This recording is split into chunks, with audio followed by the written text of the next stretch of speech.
पीछे हो जाइए जरा, पीछे हो जाइए।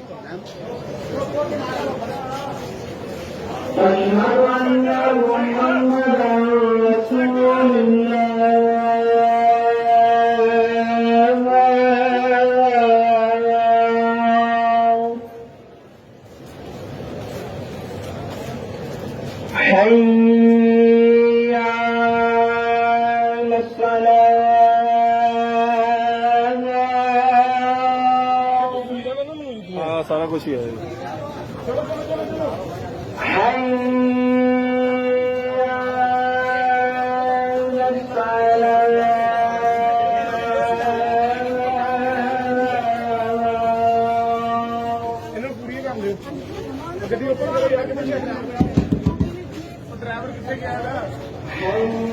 कहने बस करो ठीक साजी कहने बस करो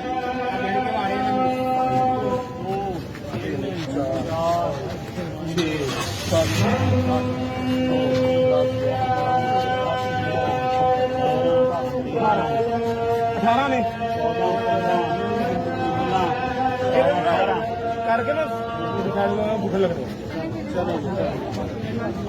बूठे लगने ठीक है बूठे लगाओ दाल दी अंडा